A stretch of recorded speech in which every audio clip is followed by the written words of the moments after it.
14 सितंबर 2026 दिन सोमवार को गणेश चतुर्थी का मुहूर्त है।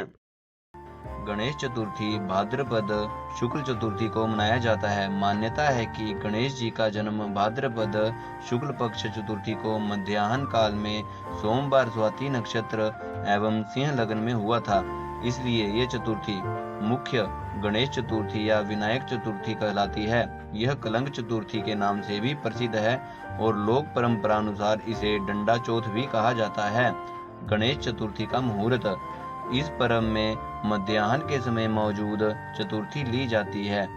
इस दिन रविवार या मंगलवार को यह चतुर्थी हो तो यह महाचतुर्थी कहलाई जाती है। गणेश चतुर्थी व्रत व पूजन विधि। व्रती को चाहिए कि वह प्रातः स्नान करने के बाद सोने, तांबे अथवा मिट्टी की गणेश प्रतिमा ले।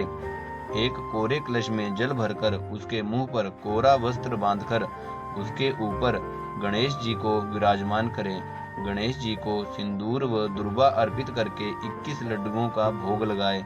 इसमें से 5 लड्डू गणेश जी को अर्पित करके शेष लड्डू गरीबों या ब्राह्मणों को बांट दे। सायंकाल के समय गणेश जी का पूजन करना चाहिए। गणेश चतुर्थी की कथा, गणेश चालीसा व आरती पढ़ने के बाद अपनी दृष्टि को नीचे रखते हुए चंद्रमा को अर्घ देना चाहिए। इस दिन गणेश जी के सिद्धि विनायक रूप की पूजा व व्रत किया जाता है।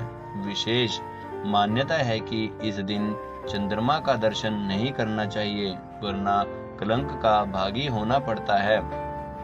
अगर भूल से चंद्र दर्शन हो जाए तो इस दोष के निवारण के लिए उपाय करने चाहिए। ध्यान रहे कि तुलसी के पत्ते गणेश पूजा में इस्तेमाल नहीं हों। गणेश पूजन में गणेश जी की एक परिक्रमा करने का विधान है। मतांतर से गणेश जी की 3 परिक्रमा भी की जा सकती है। गणेश जी से जुड़ी कुछ कथाएं। पौराणिक मतों के अनुसार गणेश जी से जुड़ी कुछ प्रचलित कथाएं इस प्रकार हैं।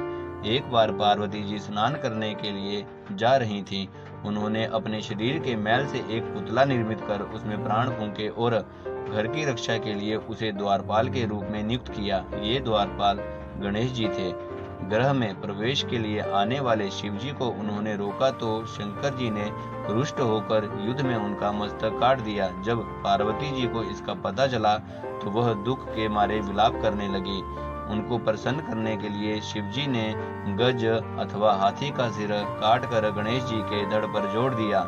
गज का सिर जोड़ने के कारण ही उनका नाम गजानन पड़ा। अन्य कथा के अनुसार विवाह के बहुत दिनों बाद तक संतान न होने के कारण पार्वती जी ने श्री कृष्ण के व्रत से गणेश जी को उत्पन्न किया। शनि ग्रह बालक गणेश को देखने आए और उनकी दृष्टि पड़ने से गणेश जी का सिर कटकर गिर गया। फिर विष्णु जी ने दोबारा उनके हाथी का सिर जोड़ दिया।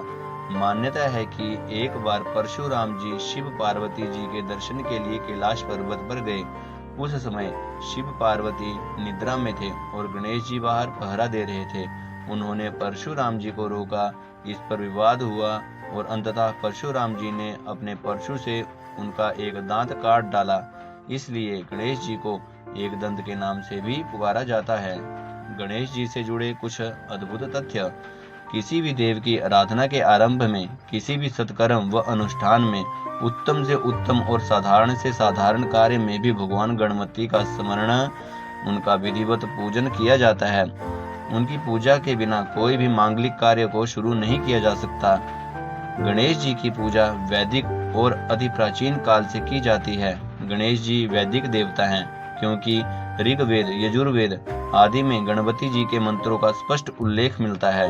शिव जी, विष्णु जी, दुर्गा जी, सूर्य देव के साथ साथ गणेश जी का नाम हिंदू धर्म के 5 प्रमुख देवों में शामिल है, जिससे गणपति जी की महत्ता साफ पता चलती है। गण का अर्थ है वर्ग, समूह, समुदाय और ईश का अर्थ है स्वामी।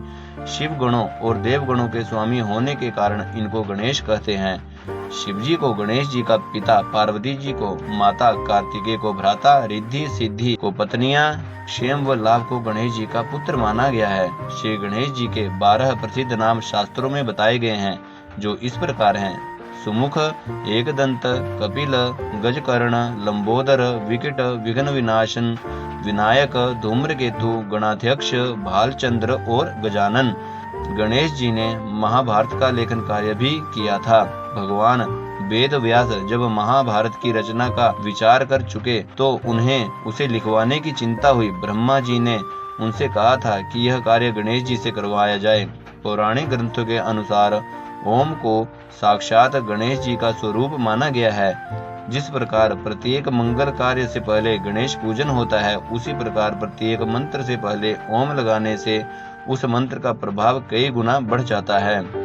गणेश चतुर्थी का महत्व माना जाता है कि भगवान श्री कृष्ण पर स्यमंतक मणि चोरी करने का झूठा कलंक लगा था और वे अपमानित हुए थे। नारद जी ने उनकी यह दुर्दशा देखकर उन्हें बताया कि उन्होंने भाद्रपद शुक्ल पक्ष की चतुर्थी को गलती से चंद्र दर्शन किया था, इसलिए वे तिरस्कृत हुए हैं। नारद मुनि ने उन्हें यह भी बताया कि इस दिन चंद्रमा को गणेश जी ने श्राप दिया था, इसलिए जो इस दिन चंद्र दर्शन करता है उस पर मिथ्या कलंक लगता है। नारद मुनि की सलाह पर श्री कृष्ण जी ने गणेश चतुर्थी का व्रत किया था और दोष मुक्त हुए थे। इसलिए इस दिन पूजा व व्रत करने से व्यक्ति को झूठे आरोपों से मुक्ति मिलती है। तो यह रही आज की जानकारी। अगर आपको यह जानकारी पसंद आए तो कृपया लाइक करें और चैनल को सब्सक्राइब करें। धन्यवाद।